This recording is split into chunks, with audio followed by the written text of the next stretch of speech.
اعوذ باللہ من الشیطان الرجیم بسم اللہ الرحمن الرحیم ولن ترضى عنك اليهود ولا النصارى حتى تتبع ملتهم قل إن هدى الله هو الهدى ولئن اتبعت أهواءهم بعد الذي جاءك من العلم ما لك من الله من ولي ولا نصير الذين آتيناهم الكتاب يتلونه حق تلاوته أولئك يؤمنون به ومن يكفر به فأولئك هم الخاسرون يا بني إسرائيل اذكروا نعمتي التي أنعمت عليكم وأني فضلتكم على العالمين واتقوا يوما لا تجزي نفس عن نفس شيئا ولا يقبل منها عدل ولا تنفعها شفاعة ولا هم ينصرون۔ یہ سورہ بقرہ کی میں نے آیت نمبر 120 اور 121 اور 122 اور 123 یہ تلاوت کی ہیں، اور ترجمہ ان آیتوں کا یہ ہے کہ یہود اور نصارہ تم سے راضی نہیں ہو سکتے جب تک کہ تم ان کی ملت کی اتباع نہ کرو۔ اے نبی، آپ یہ کہہ دیجئے کہ ہدایت تو بس اللہ کی ہدایت ہے، اور اگر آپ نے ان کی خواہشات کی پیروی کی جب کہ آپ کے پاس علم آ چکا ہے، تو پھر اللہ کی طرف سے نہ تو کوئی تمہارا دوست ہوگا نہ تو کوئی تمہارا مددگار ہوگا۔ جن کو ہم نے کتاب دی ہے وہ اس کی تلاوت کرتے ہیں، تلاوت کا حق ادا کرتے ہیں، یہ وہ لوگ ہیں جو اس پر ایمان لاتے ہیں، اور جو بھی اس کا انکار کرے گا تو وہ خسارہ اٹھانے والوں میں سے ہوگا۔ اے بنی اسرائیل، میری اس نعمت کو یاد کرو جو میں نے تمہارے اوپر کی تھی، اور میں نے تم کو پوری دنیا پر فضیلت بخشی تھی۔ ڈرو اس دن سے جس دن کوئی نفس کسی کے کام نہ آئے گا، کوئی شخص بھی کسی کے کام نہ آئے گا، اور نہ تو کوئی بدلہ قبول کیا جائے گا، اور نہ کسی کی سفارش فائدہ پہنچائے گی، اور نہ ہی ان کی کوئی مدد کی جائے گی۔ یہ میں نے 4 یا 5 آیتیں ہیں جو آپ کے سامنے پڑھی ہیں میں نے۔ اس میں اللہ رب العزت نے یہودیوں سے خطاب کیا ہے، اور آج کے اس درس کے لیے میں نے یہ چاہا کہ ان آیتوں کے اوپر کچھ گفتگو کر لی جائے، اور یہ گفتگو اسٹیپ بائی اسٹیپ ہوگی۔ ظاہر سی بات ہے کہ قرآن پاک ہمارے سامنے جتنے مسائل ہوتے ہیں سب کا حل ہے۔ ہمارے ذہن میں بہت سارے سوالات ابھرتے رہتے ہیں، بہت سارے سوالات آتے رہتے ہیں، اللہ رب العزت ان کا جواب اس کے اندر دیتا ہے۔ فرمایا اللہ نے وَفِيهِ ذِكْرُكُمْ أَفَلَا تَعْقِلُونَ، اس کے اندر تمہارا ہی تذکرہ موجود ہے، لیکن تم عقل نہیں رکھتے، تم سمجھتے نہیں، تم پڑھتے ہی نہیں اس کو۔ تو اب ہم سب سے پہلے چلتے ہیں اس بات کی طرف کہ اللہ رب العزت نے قرآن پاک کے پہلے پارے میں، یعنی آپ یوں کہہ لیجئے کہ جو سورۃ الفاتحہ ہے، سورۃ الفاتحہ کے فوراً بعد سورہ بقرہ شروع ہوتی۔ قرآن پاک جب آپ ترتیب کھولیں گے تو سب سے پہلے آپ کو سورہ فاتحہ ملے گی، سورہ فاتحہ کے بعد آپ کو سورہ بقرہ ملے گی، اور پھر سورہ بقرہ بہت دور تک کھنچتی چلی گئی ہے، پھر سورہ آل عمران اور سورہ مائدہ وغیرہ بھی، سبھی سورہ 6 پارے تک۔ یعنی قرآن پاک کے یہ 30 پاروں میں سے یہ جو 6 پارے ہیں، 6 پارے جو شروعات کے ہیں، ان میں احکامات کم ہیں، یہود اور نصارہ کے بارے میں گفتگو زیادہ ہے۔ تو کبھی اس پر غور کیجئے کہ قرآن پاک سورۃ الفاتحہ سے شروعات ہوتی ہے، ہم اللہ رب العزت سے طلب کرتے ہیں، دعا مانگتے ہیں، ہم کہتے ہیں اہدنا الصراط المستقیم، اے پروردگار ہمیں سیدھا راستہ عطا فرما دے، اور پھر وہ راستہ ہمیں عطا فرما جن پر تو نے انعام کیا ہے، اس راستے پر مت لے چل جن کے اوپر تیرا غضب نازل ہوا، جو راستے سے بھٹک گئے ہیں، بہک گئے ہیں۔ اور ہمارے نبی صلی اللہ علیہ وسلم نے اس کی تشریح کرتے ہوئے فرمایا کہ المراد بھی الیہود والنصارى، یہ غیر المغضوب علیہم ولا الضالین سے مراد جو ہیں یہود اور نصارہ ہیں۔ تو یہ ہم نے اللہ سے طلب کیا، اللہ سے مانگا، اور اس کا جواب میں یہ پورا قرآن پاک ہے۔ سورہ فاتحہ ایک سوال ہے، اور پورا قرآن پاک اس سورۃ الفاتحہ کا جواب ہے۔ آپ نے اللہ سے کہا ہمیں سیدھا راستہ دکھا دے، اللہ نے پورا قرآن آپ کے سامنے رکھ دیا کہ یہ آپ کے لیے سیدھا راستہ ہے۔ اب دیکھیے کہ جب سیدھا راستہ جو اللہ نے بتایا اس کی جو شروعات ہوتی ہے وہ شروعات یہاں سے ہوتی ہے الف لام میم ذالک الکتاب لا ریب فیہ ھدی للمتقین۔ الف لام میم یہ وہ کتاب ہے جس میں کوئی شک اور شبہ کی گنجائش نہیں ہے۔ یہ لفظ کہنا ہے شک اور شبہ کی گنجائش نہیں، اس کا مطلب کیا ہے کہ تمہارے شک و شبہ کرنے کا کوئی فائدہ نہیں ہوگا۔ تم اگر شک میں پڑے رہے تو پڑے رہو، تمہارا اپنا نقصان ہوگا۔ آئیے تشریح رکھیں، شک شبہ کا اس کا کوئی فائدہ نہیں ہوگا۔ یہ کتاب بالکل پرفیکٹ ہے اور یہ کتاب اپنے آپ میں بالکل حقیقت ہے۔ اس کی بولی ہوئی، اس کے اندر بتائی ہوئی ساری باتیں ایک حق ہے، سچائی ہے۔ کسی کے انکار کرنے سے اس کے اوپر کوئی فرق نہیں پڑے گا، کسی کے جھٹلانے سے اس کے اوپر کوئی فرق نہیں پڑے گا۔ حقیقت اپنی جگہ پر سچی رہے گی۔ جیسے سورج نکلتا ہے، اگر کوئی آدمی اپنا کمرہ بند کر لے، آنکھوں پر پٹی باندھ لے اور کہے کہ چلاتا رہے کہ سورج نہیں نکلا ہے، تو اس کے کہنے سے، اس کے اس عمل سے اس سورج کے اوپر کوئی فرق نہیں پڑے گا، وہ نکلے گا اپنے ٹائم پر۔ تو یہ کتاب ایسی ہے جو بالکل سچی کتاب ہے، حق بات کہتی ہے، دو ٹوک باتیں کرتی ہے، صاف صاف باتیں کرتی ہے۔ آپ کو ماننا ہے آپ مانیے، آپ کو نہیں ماننا ہے آپ نہ مانیے، آپ کی زندگی آپ کے حوالے، اس کے اوپر کوئی فرق نہیں پڑے گا۔ اب دیکھیے ھدی للمتقین، یہ کتاب ہدایت ہے، لیکن ہدایت کس کے لیے ہے؟ ہدایت ہے جو ہدایت چاہے۔ متقین پرہیزگار، متقی کو کسے کہتے ہیں؟ تلاش کرنے والا، طلب کرنے والا، ایک جو جس کے اندر تقویٰ ہوتا ہے وہ تلاش کرتا ہے کہ پروردگار سچائی کیا ہے، مجھے سچائی عطا فرما، حق کیا ہے مجھے حق عطا فرما، اس دنیا کا مقصد کیا ہے مجھے مقصد بتا دے۔ چنانچہ جو سچائی طلب کرتا ہے اللہ تعالیٰ فرماتا ہے ہم اسے سچائی دیتے۔ جس نے ہم سے ہدایت مانگی ہم اسے ہدایت دیتے۔ اس کے اصول ہے، اس کے اصول ہے یہ کتاب ہے، اس کتاب کو سمجھانے کے لیے نبی ہیں، آپ کتاب کو مانیے، اس کتاب کو ہمارے نبی نے جیسے سمجھایا ہے وہ مانیے، آپ ہدایت پر ہیں۔ انک لتہدی الی صراط مستقیم، اے محمد صلی اللہ علیہ وسلم آپ لوگوں کو صراط مستقیم کی ہدایت دیتے۔ تو ہمارے سامنے دو چیزیں نازل ہوگی نا، ایک کتاب اور ایک اس کا نبی۔ صراط مستقیم آپ نے مانگا ہے نا شروع میں، اہدنا الصراط المستقیم، یہ اس کا جواب ہے۔ آپ نے کہا ہے کہ اے اللہ مجھے سیدھا راستہ چاہیے، وہ راستہ جو تیری جنتوں تک جاتا ہو، میں اس راستے پر چلوں اور تیری جنت کے اندر داخل ہو جاؤں، مجھے جہنم سے بچا لیا جائے، میں کامیاب ہو جاؤں۔ یہ آپ نے مانگا، اللہ نے آپ کو دے دیا۔ پہلی بات کہ جو بھی ہم آپ کو دے رہے ہیں یہ بالکل سچی بات ہے، ادھر ادھر مڑ کر دیکھنے سے کوئی فائدہ نہیں ہوگا، سچائی اسی میں ہے، اس کو دیکھ کر، اس کو پا کر ادھر ادھر کے منہ مت دیکھنا، جو تم کو دے دیا گیا یہی سچائی ہے۔ اور دوسری بات، یہ جو کتاب ہے اس کتاب کے ساتھ ایک نبی ہے، وہ نبی آپ کو صراط مستقیم کی ہدایت کرتا ہے۔ انک لتہدی الی صراط مستقیم، اے نبی آپ صراط مستقیم کی ہدایت کرتے ہیں۔ سورہ یاسین میں کہا گیا اعلی صراط مستقیم، اے نبی آپ ہی صراط مستقیم ہیں، صراط مستقیم آپ ہیں، نبی کے علاوہ کوئی صراط مستقیم نہیں۔ تو ہمارے سامنے قرآن پاک ہے اور نبی صلی اللہ علیہ وسلم، اللہ کے رسول صلی اللہ علیہ وسلم آپ کو بتا رہے ہیں یہ کرنا ہے، یہ کرنا ہے، یہ نہیں کرنا ہے، یہ کرنا ہے اور یہ نہیں کرنا ہے۔ اس کے راہ پر جو چلے گا وہ ہدایت پائے گا۔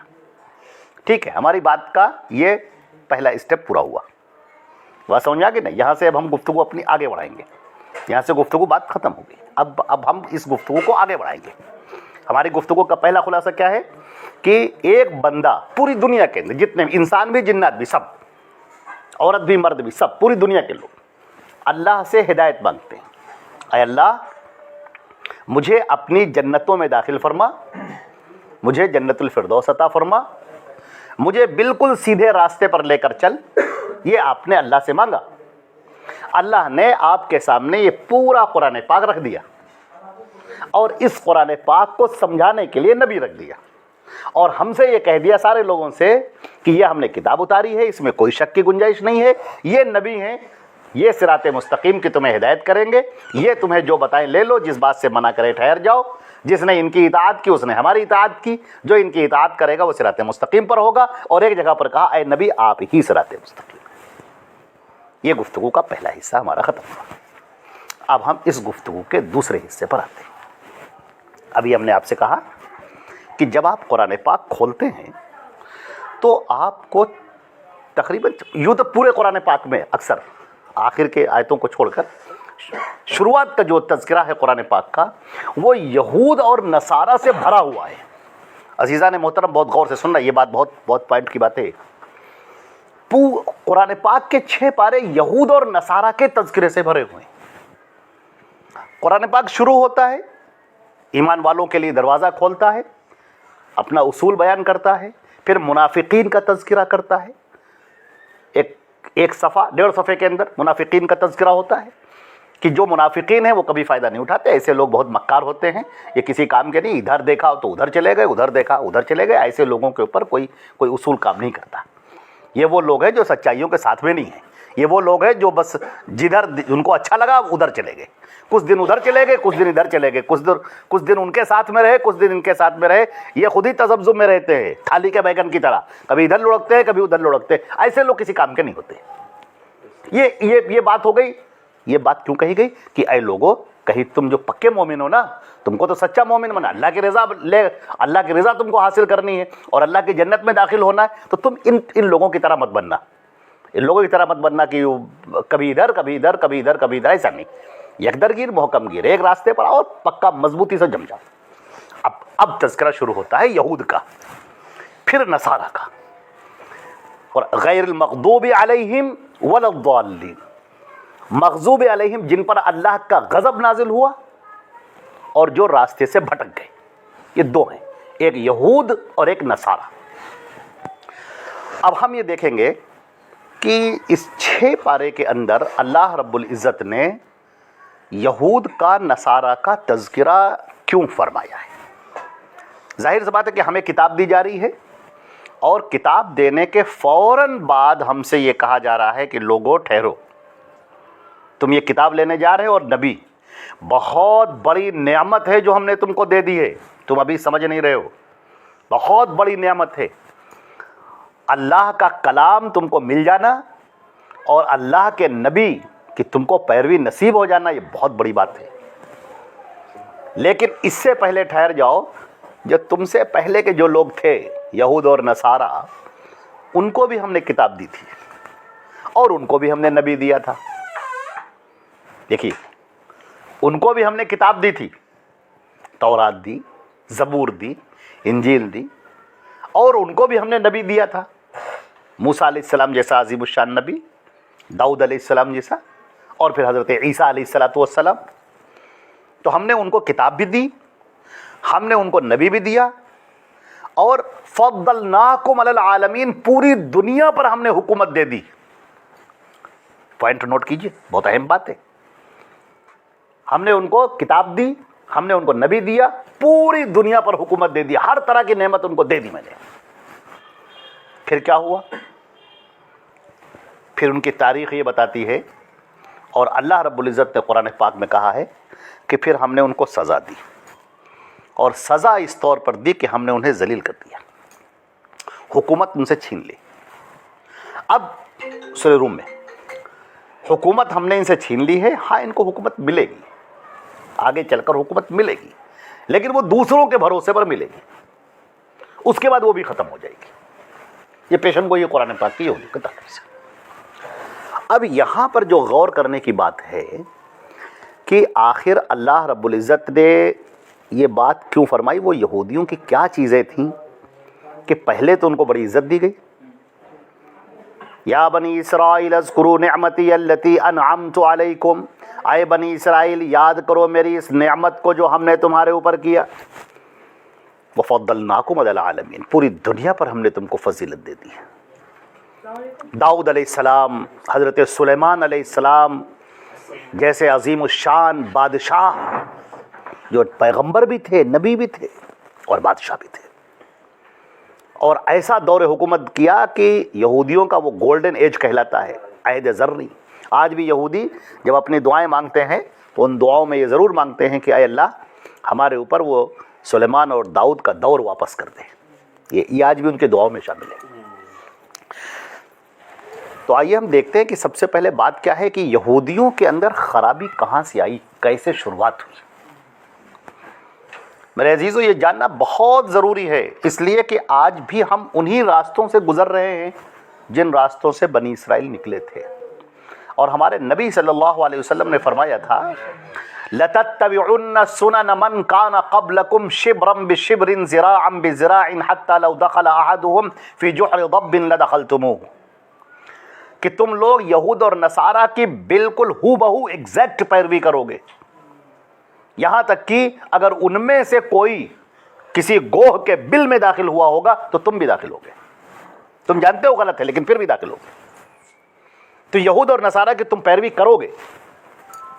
یہ ایک پیشن گوئی ہے، یہ ایک پیشن گوئی نہیں بلکہ ایک عذاب کی پیشن گوئی ہے کہ جب یہ تمہارے اوپر دن آ جائیں اور تم ایسا کرنے لگو تو پھر اللہ کی رحمت کی امید چھوڑ دینا، پھر تو وہی ہوگا تمہارے ساتھ سب کچھ ہوگا جو بنی اسرائیل کے ساتھ بھی ہوگا، جیسے ان کو کوڑے پڑے اور ان کو مارا گیا ویسے پھر تم کو مارا جائے گا اور تمہاری بھی پیٹھ پر کوڑے پڑیں گے۔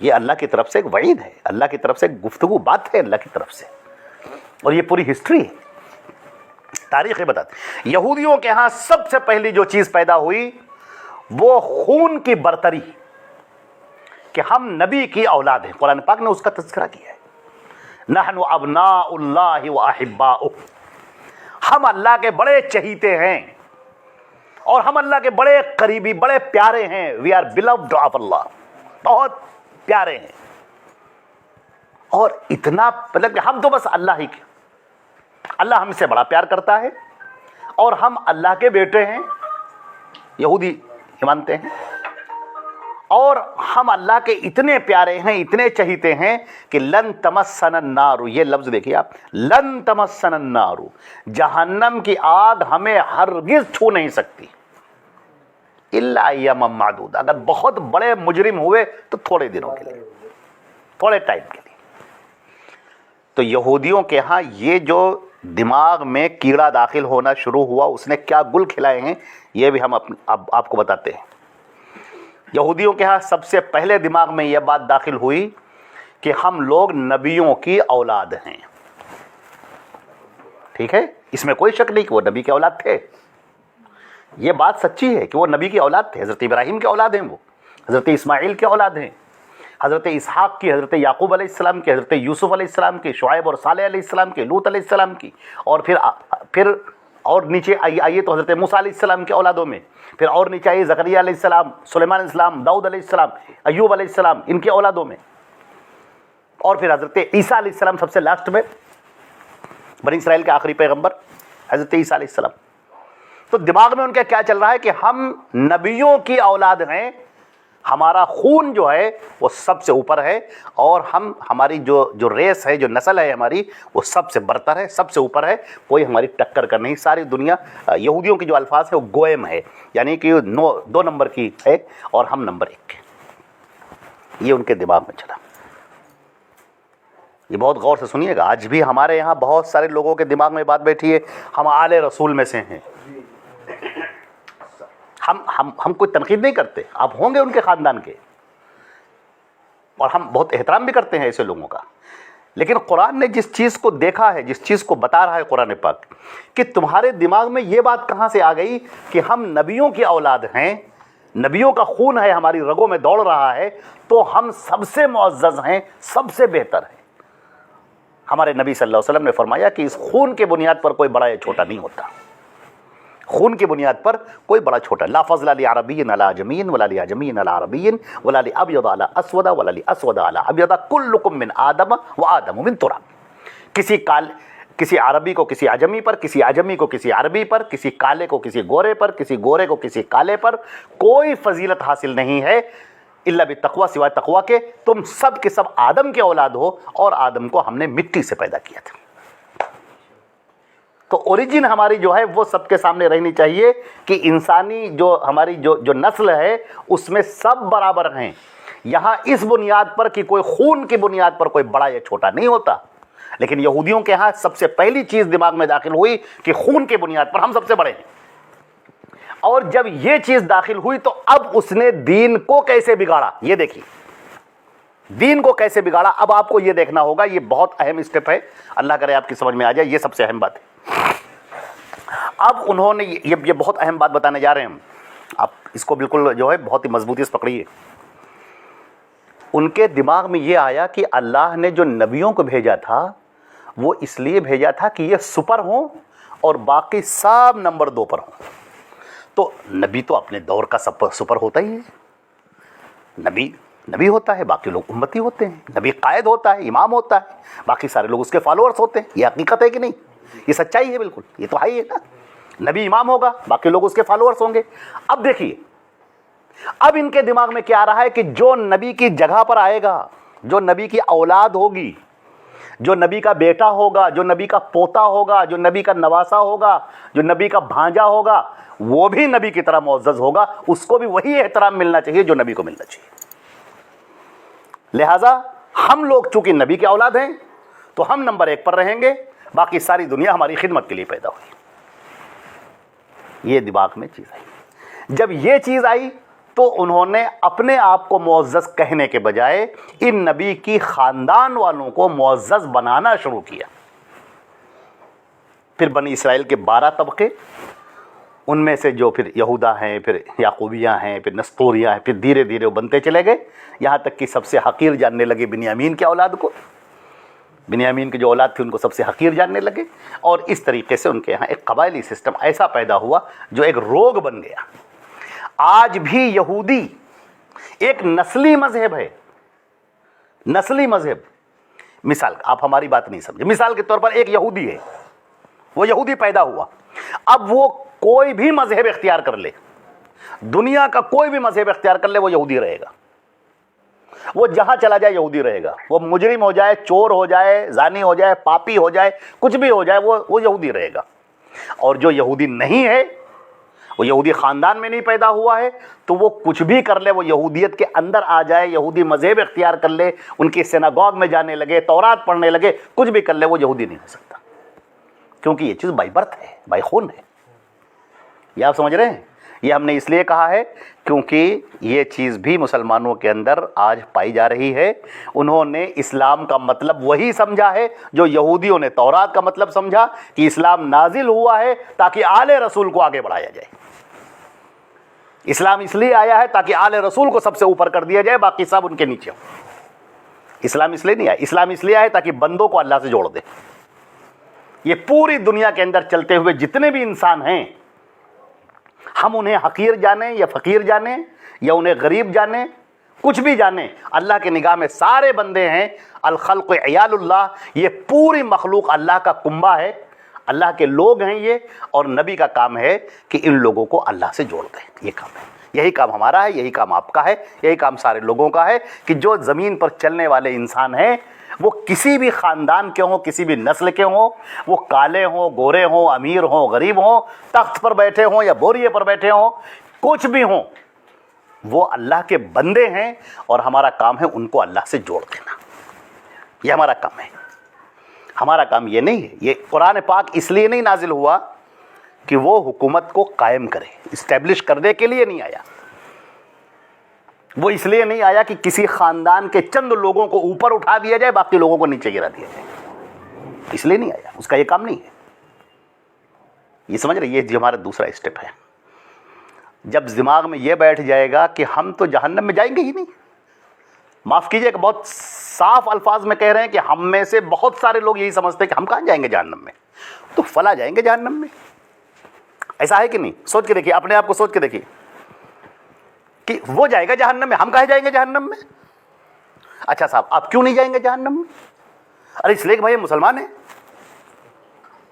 بات آپ کی صحیح ہے, مسلمان کے لیے جہنم نہیں بنی ہے, جہنم تو کفار و مشرکین کے لیے بنی ہے. لیکن آپ مسلمان ہیں بھی, یہ کون طے کرے گا؟ یہ کون طے کرے گا کہ آپ مسلمان ہیں؟ ہم نے تو سمجھ لیا, ہم نے مان لیا کہ ہم مسلمان ہیں. اللہ نے آپ کو مسلمان مانا کہ نہیں مانا؟ یہ سب سے اہم بات ہے. مسلمان ہونے کا کیا مطلب؟ ایک لفظ ایسا ہے, ایک حدیث ایسی ہے جو آپ نے اکثر سنی ہوگی, اور اللہ کے رسول جب کسی بات کو ریپیٹ کریں, بار بار ریپیٹ کریں, تو اس کے پیچھے بڑی خاص بات ہوتی ہے. نکاح کی محفل میں اور اہم موقعوں پر جب آپ تقریر کرتے تھے تو ایک لفظ کہتے تھے, من رغب عن سنتی فلیس منی, جو میری بات نہ مانے وہ ہم میں سے نہیں.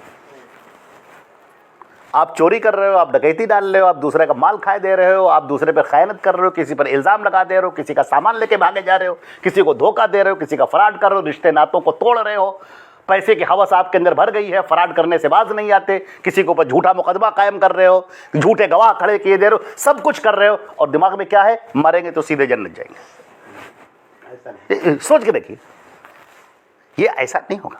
قرآن پاک کا اصول کیا ہے؟ فَمَن يَعْمَلْ مِثْقَالَ ذَرَّةٍ خَيْرًا يَرَهُ وَمَن يَعْمَلْ مِثْقَالَ ذَرَّةٍ شَرًّا يَرَهُ۔ جو ایک رائی کے دانے کے برابر بھی خیر کا کام کرے گا ہم اس کو بدلہ دیں گے، اچھا کام کرے گا ہم اس کو بدلہ دیں گے، اور رائی کے دانے کے برابر بھی اگر اس نے برا کام کیا ہوگا تو ہم اسے بدلہ دیں گے۔ آپ نے کسی کو ایک جھاپڑ مار دیا کھینچ کے، آپ کیا سمجھتے کہ یہ معاملہ ہو گیا، ختم ہو گیا، خلاص؟ یہ خلاص نہیں ہوگا۔ کل قیامت کے دن آپ کو اللہ کے سامنے کھڑا کیا جائے گا، جس وقت میزان نصب کی جائے گی، عدل کی کرسی پر اللہ ہوگا جو انصاف کر رہا ہوگا، اور اس وقت تو اس بکری کو بھی حق دیا جائے گا جس کے اللہ نے سینگ دی تھی، اور ایک وہ بکری جس کے سینگ نہیں تھی۔ حدیث شریف میں آتا ہے، مسلم کی روایت ہے کہ اس بکری کو اللہ رب العزت کہے گا اس کے سینگ پیدا کرو اور اس کی سینگ ہٹاؤ، اور دنیا میں جس سینگ والی بکری نے بغیر سینگ والی کو مارا تھا، قیامت کے دن اس کو بدلہ دیا جائے گا کہ تم اس کی سینگ پیدا کرو، اس کی سینگ سے اس کو بھی مارا جائے گا۔ دنیا میں ایک بکری ہے جس کے سینگ ہے اور ایک بغیر سینگ والی، اس سینگ والی نے اس کو مار دیا۔ ہم تو سمجھتے ختم ہو گیا معاملہ، ختم نہیں ہوا نا۔ کل قیامت کے دن یہ بکری زندہ کی جائے گی جس کی سینگ نہیں تھی، اور اب اس کو سینگ دی جائے گی، اور اس کے جس کے سینگ تھی اب اس کی سینگ چھین لی جائے گی، اللہ تعالیٰ کو بدلہ دلوائے گا۔ تو یہ جو دوسرا جو ہمارا اسٹیپ ہے، میرے عزیزوں، میرے بچوں، اس بات کو بہت اچھی طرح سے آپ سمجھیے کہ ہمارا مذہب دین اسلام وہ خون کی بنیاد پر قائم نہیں ہے۔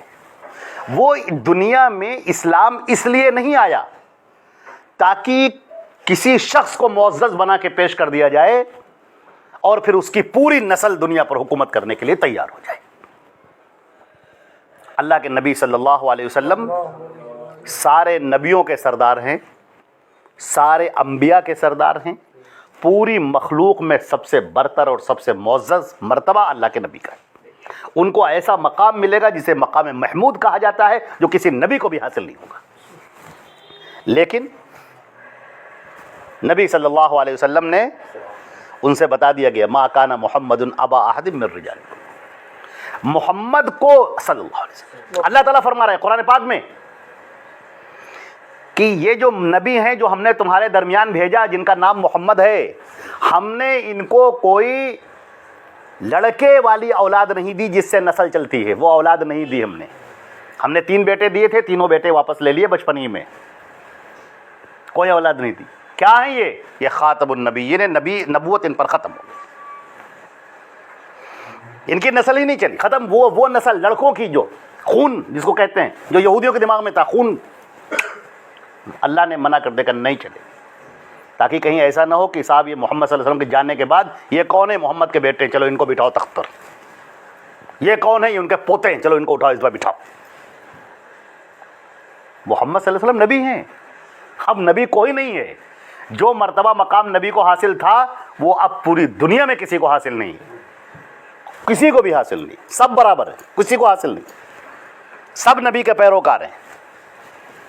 بہت اچھی طرح سے سمجھ لیجیے اس بات کو، کیونکہ آج بھی کچھ ایسے لوگ ہیں جو بالکل اس یہودیوں والی ذہنیت پر چل رہے ہیں کہ صاحب اللہ کے نبی صلی اللہ علیہ وسلم، پھر ان کے یہ خاندان کے لوگ اور ان کے والد، پھر ان کا کیا۔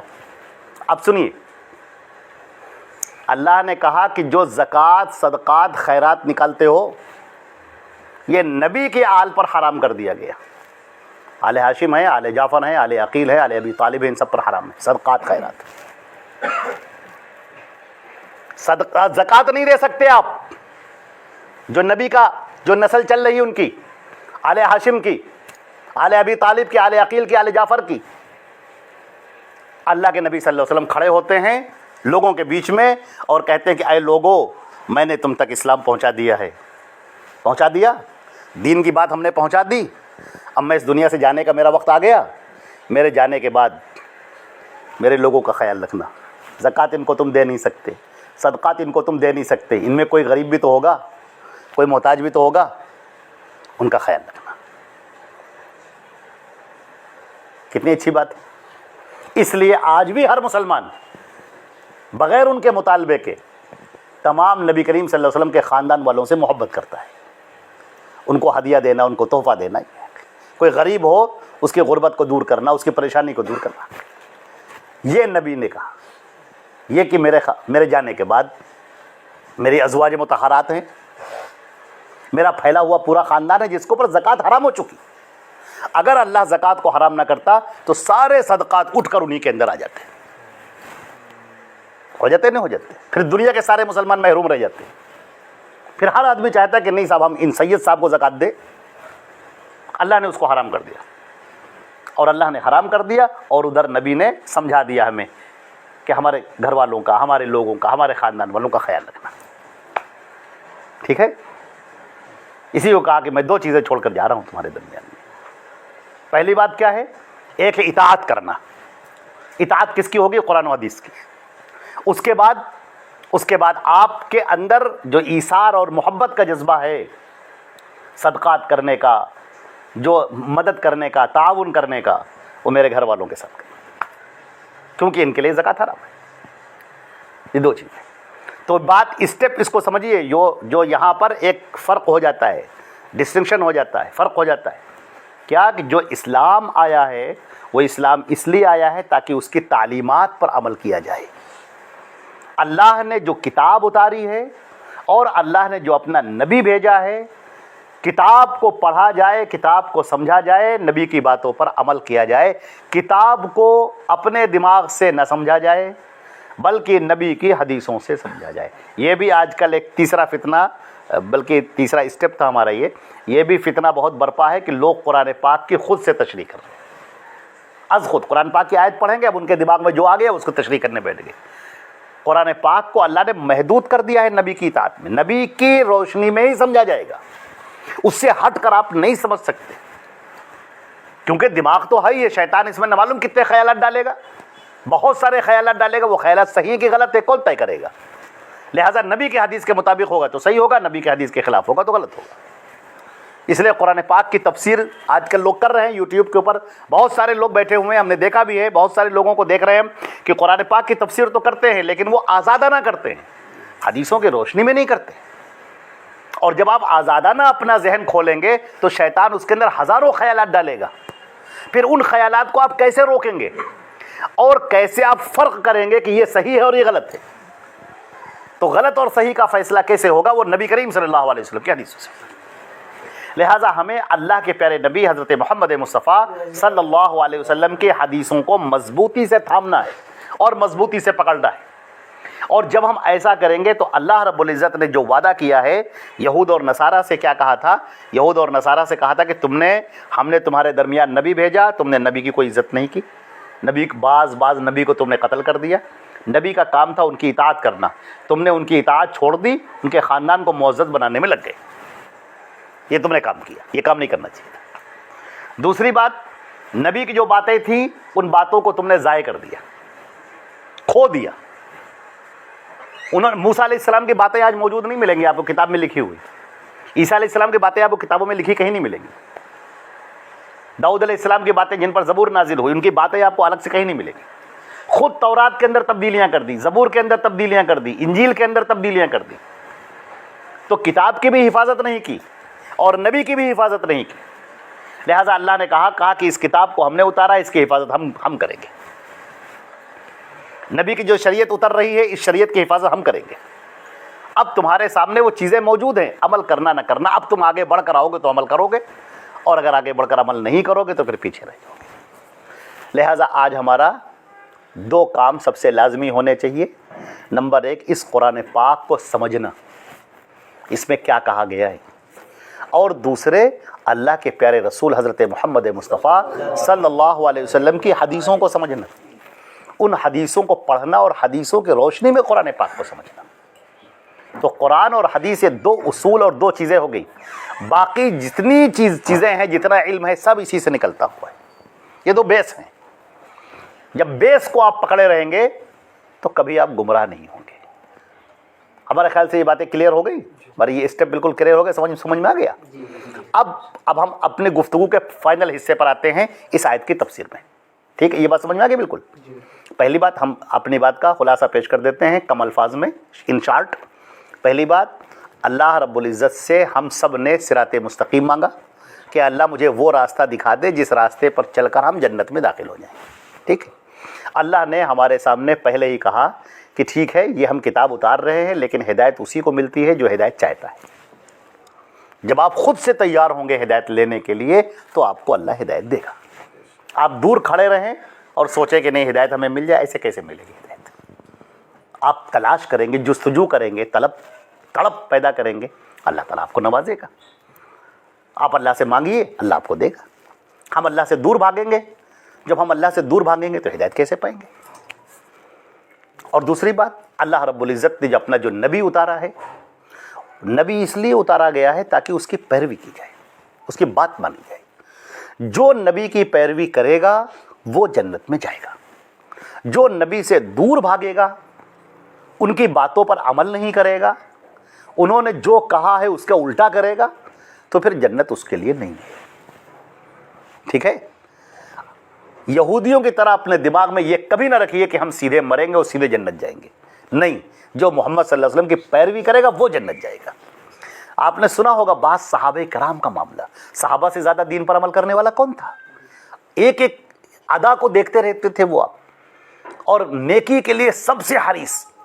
لیکن صحابہ کرام کا معاملہ یہ تھا کہ وہ بھی اللہ سے مانگتے تھے کہ اے اللہ یہ میرے سارے اعمال تو قبول کر لے, کہیں ایسا نہ ہو کہ میرے سارے عمل برباد کر دیے جائے اور مجھے جہنم میں ڈال دیا جائے.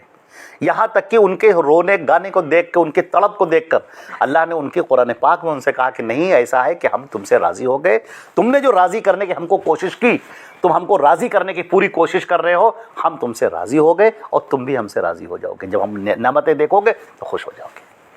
تو یہ خطاب صرف صحابہ کرام کو ملا ہے, لیکن یہ اسوہ, یہ طریقہ تو سب کے لیے ہے. آج ہم بھی اپنے نبی کی پیروی کریں گے تو جنت کے دروازے ہمارے لیے کھلے ہیں, اور اگر نبی کے الٹا چلیں گے ہم تو پھر جنت کا دروازہ ہمارا نام چاہے جو کچھ ہے, عبداللہ ہو, عبد الرحمن ہو, خالد ہو, قاسم ہو, سلیمان ہو, سلمان ہو, کچھ بھی ہو, جو نبی کا نہیں ہے تو پھر وہ اللہ کا نہیں ہے. ٹھیک ہے, یہ بات کلیئر ہو گئی اچھی طریقے سے. اور اس کے بعد پھر اب ہم قرآن پاک کی اس آیت کو پڑھتے ہیں اور آپ دیکھیں کہ کتنے سٹیک الفاظ ہیں. اب مسلمانوں, یہ تیسرا اسٹیپ ہمارے اس دور کے لوگوں کے لیے, ہم لوگوں کے لیے. اسلام استقامت چاہتا ہے. اسلام کیا چاہتا ہے؟ ایک ہوتا ہے منافق, ابھی ہم نے شروع میں ذکر کیا تھا جب ہم گفتگو کا اسٹیپ نمبر 2 بیان کر رہے تھے, یاد کریں منافق کا تذکرہ کیا تھا. منافق میں کیا ہے؟ منافق کا معاملہ یہ ہوتا ہے کہ وہ تذبذب میں شکار رہتا ہے, ادھر گیا تو ادھر کی طرف, ادھر گیا تو ادھر کی طرف, جدھر فائدہ نظر آیا ادھر جا کر بیٹھ گیا. ایسا ہوتا ہے نا. اللہ تعالیٰ چاہتا ہے کہ تم منافق نہ بنو, تم سچے بنو. اور جو آدمی سچا ہوتا ہے اس کو اس کی قیمت دینی پڑتی ہے.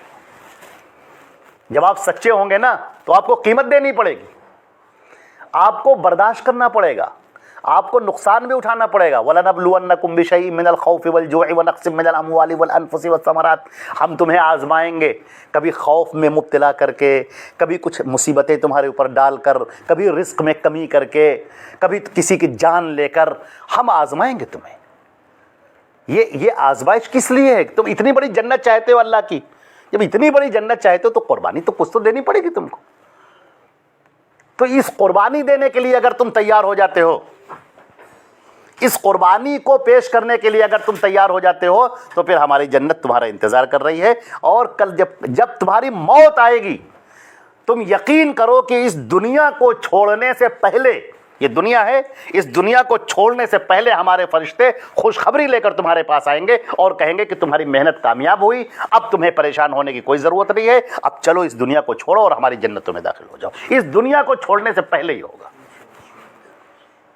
یہ بالکل ایسے ہی ہے جیسے جب امتحان حال ہوتا ہے اور کوئی بچہ بیٹھ کر ایگزام دیتا ہے, اپنی کاپی پر لکھ رہا ہوتا ہے, کتنی محنت کر رہا ہے, پسینہ بہا رہا ہے, دقت ہے, سوچ رہا ہے, لکھ رہا ہے, سوچ کر لکھ رہا ہے, کر رہا ہے نا. اور کوئی ٹیچر اس کے پاس آئے جب وہ کاپی جمع کر رہا ہے اور کہے جائے کہ تم کو 80% مارک تمہارے فکس ہو گئے, کاپی دیکھی, کہا واہ 80% مارک تم کو مل گئے, تو کتنا وہ خوش ہوتا ہے. ابھی کاپی چیک نہیں ہوئی ہے, کاپی تو چیک بعد میں ہوگی, لیکن جو ٹیچر ہے, جو کاپی کا نمبر دینے والا ہے, اس نے ابھی کاپی ایسے ایسے دیکھا, کہا واہ کیا تم نے شاندار لکھا ہے, 80% تو تم کو ہائی ہے, 80 سے اوپر ہو جائے تھوڑا سا نیچے رہ جائے لیکن ملے گا 80% تقریباً. آدمی کا دل خوش ہوتا ہے, کہ واہ کیا کہنا, اتنے اچھے مارک ملے ہمیں, 90% مارک ملنے والے, کیا کہنے, خوش ہو جاتا ہے. تو ہم مسلمان دنیا کے اندر تھوڑی سی آزمائش سے گزارے جائیں گے، اور جب اس آزمائش سے گزارے جائیں گے تو ہم سچے کھڑے رہتے ہیں یا منافق کی طرح لڑک جاتے ہیں، یہی فیصلہ کرنا ہے۔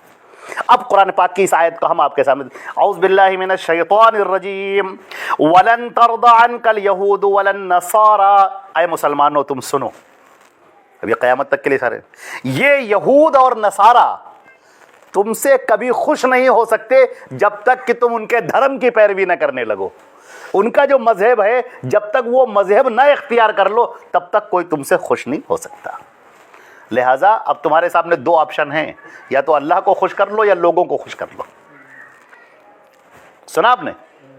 یا تو تم اللہ کو خوش کر لو یا تو لوگوں کو خوش کر لو، اور لوگ تم سے کبھی خوش نہیں ہوں گے۔ لوگ چاہیں گے تم ہمارے رنگ میں ڈھنگ جاؤ، اور سب سے بہتر رنگ آ گیا ہے صبغت اللہ، اللہ کا جو رنگ ہے وہ سب سے بہتر ہے۔ تو ان یہود اور نصارہ کو، ان کو خوش کرنے کے چکر میں اپنے اسلام کا بیڑا غرق نہ کرو، اپنے دین کا سودا نہ کرو، اپنے ایمان کا سودا نہ کرو۔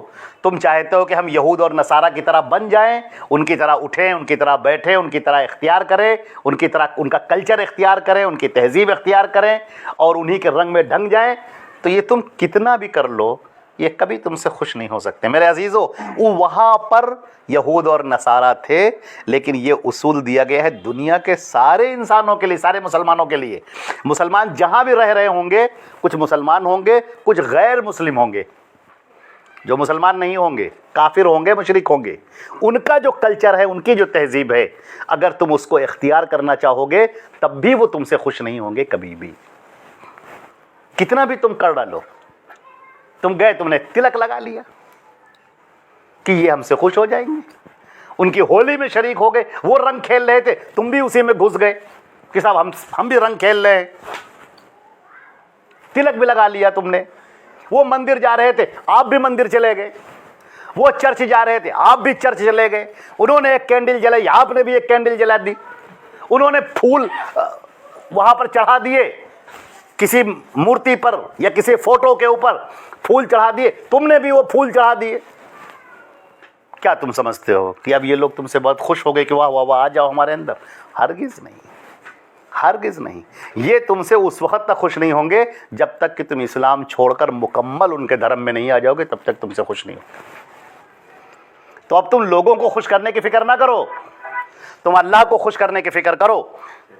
اس دنیا کے اندر تم بطور آزمائش ہو، تمہارا ہر لمحہ، ہر مومنٹ تمہارا وہ ایک آزمائش ہے، ایک ٹریل ہے ایک، اور اس آزمائش میں مومن بنو، منافق مت بنو۔ مومن بن کر زندگی گزارو، منافق بن کر زندگی مت گزارو۔ اسلام پر سچے رہو اور ویسی قربانیاں پیش کرنے کے لیے تیار رہو جیسے ہمارے صحابہ نے پیش کی، اور ان کو پھر ہم نے وہ خوشخبری سنا دی، اور تم کو بھی مرنے سے پہلے وہ خوشخبری سنا دیں گے۔ قرآن پاک کے اندر کہا گیا یا ایتھا النفس المطمئنہ ارجعی الی ربک راضیۃ مرضیہ۔ جب ہمارے فرشتے پہنچتے ہیں مومن کے پاس میں تو کہتے ہیں اے مطمئن نفس اٹھ اور یہاں سے چل، اللہ رب العزت تجھے اپنے سے راضی کر دے گا، تو اس کی آپ فکر کریں۔ اور فرمایا گیا کہ سن لو، ہدایت وہی ہے جو اللہ کی طرف سے اتاری گئی ہے، جو اللہ کی اتاری گئی ہدایت ہے وہی ہدایت ہے، باقی لوگوں کے چکلس کا نام ہدایت نہیں ہے۔ جو لوگوں نے تماشے بنا رکھے ہیں، کھیل بنا رکھے ہیں، اپنی طرف سے چیزیں بنا رکھی ہیں، وہ تمہارا دین نہیں ہے، تمہارا اسلام نہیں ہے۔ اسلام وہی ہے جو ہم نے اتارا ہے، محمد صلی اللہ علیہ وسلم کے اوپر اتارا ہے، وہ وہی اسلام ہے۔ لوگوں کے رسم رواج، بنائے ہوئے طریقے، گورکھ دھندے، یہ سب اسلام نہیں ہے، یہ سب فراڈ ہے۔ یہ 2 نمبر کے اسلام سے، ڈپلیکیٹ اسلام سے بچے رہنا، جعلی اسلام سے، نقلی اسلام سے ہمیشہ بچے رہنا، کیونکہ ہم نے شریعت کو محفوظ کر دیا ہے۔ قرآن بھی محفوظ ہے، حدیث بھی محفوظ ہے، نبی کی سیرت بھی محفوظ ہے۔ تم اس کو پڑھنا، اس کو سمجھنا، اس کو دیکھنا، صحیح حدیثوں پر عمل کرو، قرآن پاک کی تعلیم پر عمل کرو، نبی کی مکمل پیروی اختیار کرو، تم اللہ کی جنت میں داخل ہو جاؤ گے۔ جھوٹے اسلام سے، ڈپلیکیٹ اسلام سے، فیک اسلام سے اپنے آپ کو بچائے رکھو، اس لیے کہ لوگ تو پیش کریں گے کہ یہ دیکھو یہ ہے اسلام، وہ اسلام نہیں ہوگا۔ اسلام وہی ہوگا جو اللہ اور اس کے رسول کا بتایا ہوا ہوگا۔ اور فرمایا کہ اگر تم ان کی خواہش کی پیروی کرو، جب کہ تمہارے پاس علم آ چکا ہے. علم آ چکا ہے. اللہ نے قرآن اتار دیا, حدیث اتار دی, نبی اتار دیا, اور یہ سب مکمل ہونے کے بعد اللہ کے نبی دنیا سے تشریف لے گئے. اب اس کے آنے کے بعد بھی اگر کوئی لوگوں کی خواہشات کی پیروی کرنا شروع کرے تو فرمایا کہ پھر اللہ کی طرف سے نہ تو اس کا کوئی دوست ہوگا نہ کوئی مددگار ہوگا. وہ پریشانیوں میں پھنسا ہوگا, مصیبتوں میں گرفتار ہوگا, ذلت کے اندر پڑا ہوگا, ذلت کے دلدل میں ہوگا, نکبت کے ادبار کے زوال کے کوڑے اس کی پیٹھ پر پڑ رہے ہوں گے, اور کوئی مدد کے لیے آگے نہیں آئے گا. جیسے ہم نے یہودیوں کا حال کیا تھا ویسے ہی پھر تمہارا حال ہو جائے گا. جن کو ہم نے کتاب دی ہے وہ اس کی تلاوت کرتے ہیں. اس کتاب کو ہم نے اتارا ہے, اس لیے اتارا ہے اسے پڑھا جائے, اسے سمجھا جائے, اس سے اپنی زندگی وابستہ کی جائے, اس کے ایک ایک لفظ کو سمجھنے کی کوشش کرو اور نبی کی حدیثوں کی روشنی میں اس کو سمجھو. اولئک, وہ لوگ ہیں جو مومن ہیں, اور جو اس کا انکار کرے گا وہ خسارے میں اٹھانے والوں میں سے ہوگا. اے بنی اسرائیل, اب یہاں سے بنی اسرائیل سے خطاب کر کے ہم سے بتایا جا رہا ہے کہ ہم نے بنی اسرائیل سے بھی یہی بات کہی تھی کہ اے بنی اسرائیل, میری نعمت کو یاد کرو جو ہم نے تم کو دی تھی. کتنی نعمتیں دی تھیں, پوری دنیا پر تم کو فضیلت دی تھی, لیکن ڈرو اس دن سے جس دن کوئی کسی کے کام نہیں آئے گا. تم یہ کہتے ہو کہ ہم فلاں کے خاندان کے ہیں, فلاں کے پیروکار ہیں, فلاں ہیں. آج کل ہمارے ہاں بھی لوگ کہتے ہیں کہ ہم فلاں کے مرید ہیں, ہم فلاں کی ارادت میں ہیں, ہم فلاں کے حلقہ تصوف میں ہیں, فلاں کے ہیں, وہ سیدھے جنت جائیں گے. ان سب چکر سے باہر نکلو, ان سب سے باہر آؤ, آنکھوں کو کھولو. دنیا کے اندر رہ رہے ہو, ہدایت کے لیے ہم نے اتار دیا ہے نبی کو. جو ان کی پیروی کرے گا وہ جنت جائے گا, باقی ارادت کی کسی کام میں نہیں آئے گی. کوئی مرید ہو جائے تو جنت میں چلا جائے, ایسا نہیں ہوگا. بس اللہ رب العزت ہم کو اور آپ کو عمل کرنے کی توفیق عطا فرمائے. والسلام علیکم ورحمۃ اللہ وبرکاتہ.